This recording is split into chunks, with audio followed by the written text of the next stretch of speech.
ఈ మార్పులు కనిపిస్తే వాళ్ళు ఏదో ఇబ్బంది పడుతున్నారు అని అర్థం.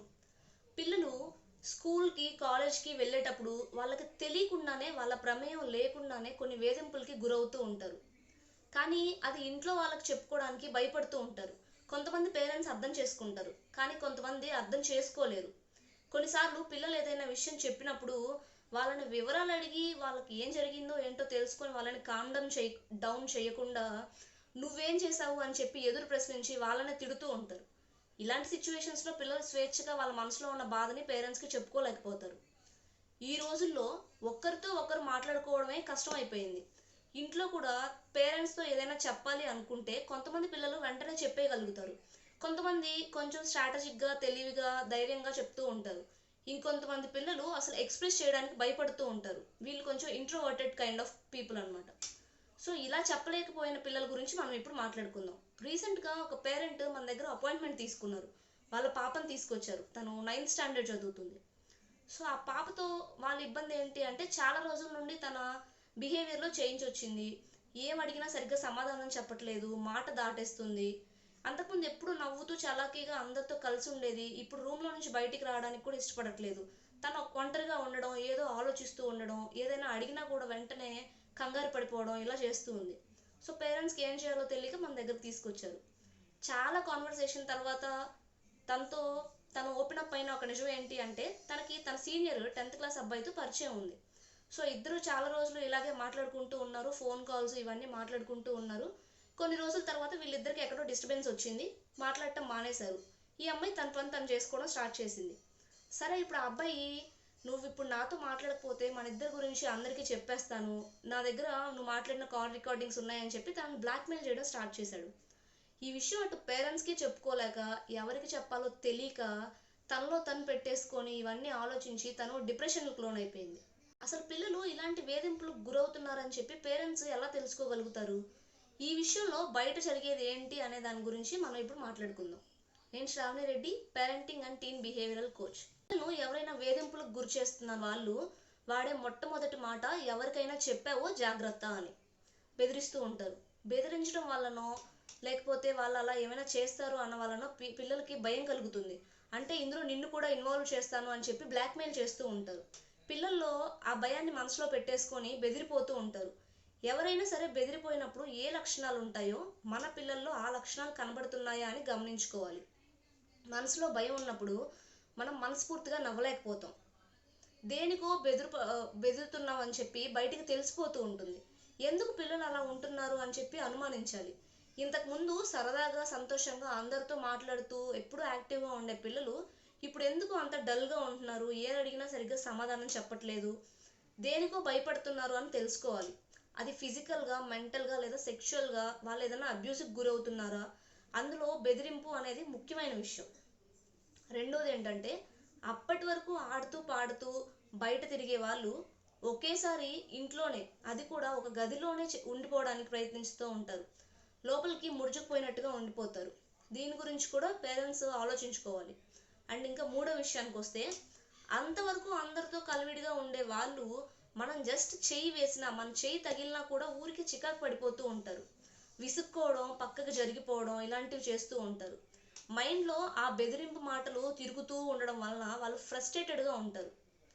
విషయాన్ని లోపల దాచుకోలేక, బయట ఎవరికీ షేర్ చేసుకోలేక సతమతం అయిపోతూ ఉంటారు. వాళ్ళంతట వాళ్ళు మాట్లాడరు. మనం ఏదైనా మాట్లాడుతున్నా సరే మనకి తిరిగి మన కళ్ళలోకి చూస్తూ సమాధానం చెప్పకుండా దిక్కులు చూస్తూ, అటో ఇటో చూస్తూ మాట దాటేస్తూ ఉంటారు. గమనించవలసిన విషయంలో ఇది చాలా ఇంపార్టెంట్ విషయం. పిల్లలు ఇలా ప్రవర్తిస్తున్నారు అంటే ముఖ్యంగా మనం మొట్టమొదట చేయవలసింది వాళ్ళని ఎదురుగా కూర్చోబెట్టుకొని అంతా బాగానే ఉందా? నీకేమైనా ఇబ్బంది ఉందా అని వాళ్ళ కళ్ళలో కళ్ళు పెట్టి అడగాలి. ఒక నిమిషం పాటు వాళ్ళని ఓపికగా ఆ ప్రశ్న అడగగలిగితే ఒక్క కన్నీటి చుక్కో, ఒక్క మాటో వాళ్ళు బయటికి ఖచ్చితంగా వస్తుంది. నిజం చెప్పాలంటే ఈ రోజుల్లో మనం పిల్లలతో డైరెక్ట్‌గా మాట్లాడకపోవడం వలన, వాళ్ళ కళ్ళలో చూస్తూ మాట్లాడకపోవడం వలన వాళ్ళ మనసులో ఉన్నది మనం తెలుసుకోలేకపోతున్నాం. వాళ్ళ ఫేషియల్ ఎక్స్ప్రెషన్స్ కానీ, వాళ్ళ బాడీ లాంగ్వేజ్ కానీ మనం తెలుసుకోలేకపోతున్నాం. ఆ బెదిరింపు కానీ, భయం కానీ, ఆ చెప్పుకోలేనితనం కానీ ఏదైనా సరే మనం ఫేస్ టు ఫేస్ కూర్చొని మాట్లాడుకోవాలి. ఇలాంటి ఒక కమ్యూనికేషన్ జరగాలి అంటే మాత్రం please make them to sit before you and look into their ice.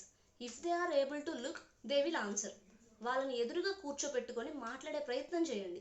వాళ్ళు మిమ్మల్ని చూడలేకపోతున్నారు అంటే ఏదో జరిగింది అని నిర్ధారణకు రావచ్చు. You should put extra effort to know the truth. నిజం రాబట్టాలి. అప్పటికి కూడా పిల్లలు చెప్పట్లేదు, చెప్పలేకపోతున్నారు అంటే లోపల ఇంకా అలాగే కుంగిపోతున్నారు అంటే ఒక స్పెషలిస్ట్ని కానీ సైకాలజిస్ట్ని కానీ కలవడం మంచిది. విషయం ఒక ముగింపుకు రావాలి అంటే ముందడుగు వెయ్యాలి. ఇది మీకు, పిల్లలకి, కుటుంబానికి కూడా మంచిది. ఇంట్లో పిల్లలకు చిన్నప్పటి నుండి గుడ్ టచ్, బ్యాడ్ టచ్ గురించి చెప్పాలి. ఇది పేరెంట్స్ ముఖ్యమైన బాధ్యత. ఈ అవగాహన ఉంటే పిల్లలు ఇలాంటి అబ్యూసెస్కి తొందరగా గుర్తించి నష్టం జరగకుండానే త్వరగా బయటపడగలుగుతారు. ఇక్కడ పేరెంట్స్ గమనించుకోవాల్సింది ఏంటంటే పిల్లల దృష్టిలో తాము ఎలా ఉన్నాము అని. వాళ్ళ మీద పూర్తి నమ్మకం ఉందా, అలాంటి ప్రయత్నాలు మనం చేశామా అనేది ఒకసారి టెస్ట్ చేసుకోవాలి. ఇలాంటి సెన్సిటివ్ ఇష్యూస్, బెదిరింపులు, బ్లాక్మెయిలింగ్ లాంటివి సందర్భాల్లో నాతో వచ్చి చెప్పుకునే స్వేచ్ఛ నేను ఇచ్చానా లేదా అనే విషయాన్ని పేరెంట్స్ ఒక్కసారి వాళ్ళకు వాళ్ళు సెల్ఫ్ క్వశ్చన్ చేసుకోవాలి. ఒక్కో ఫ్యామిలీలో కొన్ని పరిస్థితుల వల్ల మదర్స్ కొన్ని చిన్న చిన్న విషయాలకి ఫాదర్స్కి తెలియకుండా దాస్తూ ఉంటారు. ఈ విషయం తర్వాత చూసుకుందాం, ప్రస్తుతం నువ్వేం మాట్లాడకు అని పిల్లలకు చెప్తూ ఉంటారు. పాపం అక్కడ పరిస్థితి ఏంటో మనకు తెలీదు. అయితే అమ్మే చెప్పడం లేదు కదా, నేను ఈ విషయం చెప్పొచ్చో లేదో అని పిల్లలు కూడా ఒక తప్పు అభిప్రాయంతో ఫాదర్ని విలన్లా ఊహించుకుంటూ ఉంటారు.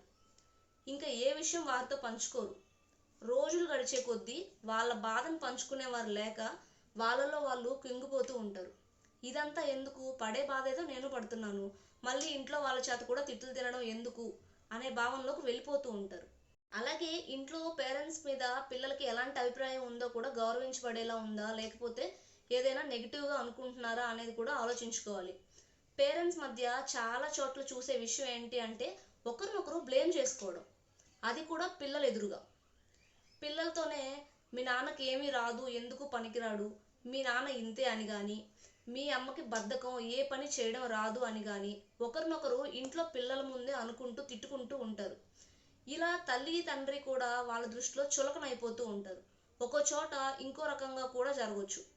పిల్లలను ఏదైనా తప్పు చేసినప్పుడు తల్లి అరుస్తున్నప్పుడు తండ్రి కానీ, లేకపోతే తండ్రి అరుస్తున్నప్పుడు తల్లి కానీ పిల్లల్ని వెనకేసుకొస్తూ వాళ్ళ తప్పేమీ లేదు అన్నట్టుగా మాట్లాడుతూ ఉంటారు. పేరెంట్స్ ఇద్దరు ఒక్క మాట మీద ఉండకపోవడం వల్ల పిల్లలు ఇద్దరిని లెక్క చేయడం మానేస్తారు.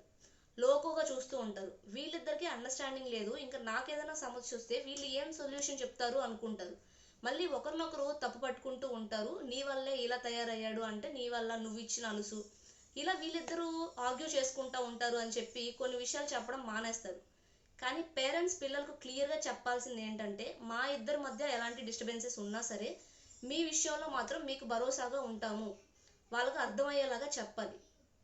ఇలాగా పిల్లలకు చదువు ఎలా చెప్పిస్తున్నామో, మంచి ఫుడ్ ఎలా పెడుతున్నామో, మంచి మంచి బట్టలు ఎలా కొంటున్నామో, అలాగే ప్రపంచంలో జరిగే ప్రతి మంచి చెడు గురించి కూడా వాళ్ళకి శ్రద్ధగా చెప్పాలి.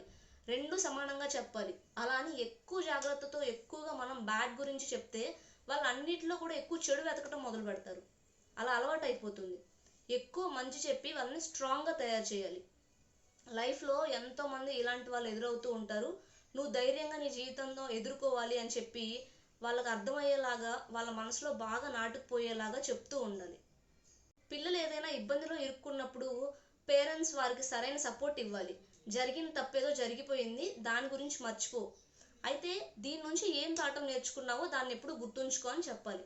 ఇదేమి అంత పెద్ద ప్రాబ్లం కాదు, నీకు ఒకవేళ ఇది పెద్దగా అనిపించవచ్చు, పర్లేదు, మేము నీకు హెల్ప్ చేస్తాము అని సపోర్ట్గా ఉండాలి. అలాగే పిల్లలు కూడా పేరెంట్స్ దగ్గరికి వెళ్ళి ఏదైనా పొరపాటు జరిగినప్పుడు నేను ఇలా పొరపాటు చేశాను, ఎవరో బయట వాళ్ళు వచ్చి చెప్పకముందే నేనే చెప్పేస్తున్నాను, కావాలని ఇలా చేయలేదు, ఏదో సిచ్యువేషన్స్ ప్రభావం వల్ల ఇలా జరిగిపోయింది, నన్ను క్షమించండి, ఇంక నుంచి ఏం చేయాలో మీరే చెప్పండి, ఏం చేసినా సరే నేను దాన్ని పాటిస్తానికి సిద్ధంగా ఉన్నాను అని చెప్పి ధైర్యంగా మనస్ఫూర్తిగా ఒక్కసారి మాట్లాడగలిగితే అక్కడితో ఆ ప్రాబ్లం సాల్వ్ అయిపోతుంది. అలా కాకుండా అబద్ధాలు పుట్టించి దానికి మళ్ళీ 4 అబద్ధాలు యాడ్ చేసి ఫ్రెండ్స్ను కూడా ఇందులో ఇన్వాల్వ్ చేసి ఈ లేనిపోని వ్యవహారాలన్నీ నడిపితే జీవితం అంతా అస్తవ్యస్తం అయిపోతుంది. ఇది మాత్రం బాగా గుర్తుపెట్టుకోవాలి. మొత్తం ఫ్యామిలీ అందరికీ కూడా ట్రాన్స్పరెన్సీ ఉండాలి అన్ని విషయాల్లో, అప్పుడే అది వాల్యూస్తో కూడిన ఫ్యామిలీ అవుతుంది. సో పిల్లలు ఎప్పుడైనా సరే ఇలాంటి వాళ్ళలో వచ్చే బిహేవియర్ చేంజెస్ని పేరెంట్స్ చాలా క్లోజ్గా గమనిస్తూ ఉండాలి. అలాగే వాళ్ళకి ప్రతిసారి మంచి ఏదో చెడు ఏదో నేర్పుతూ ఉండాలి. సో వీడియో మీకు నచ్చినట్లయితే లైక్ చేయండి, అలాగే అవసరము అనుకున్న ప్రతి పేరెంట్కి షేర్ చేయండి. అలాగే ఇలాంటి మరికొన్ని వీడియోస్ కోసం ఛానల్ని ఇప్పుడే సబ్స్క్రైబ్ చేసుకోండి. Thank you for watching. Stay connected.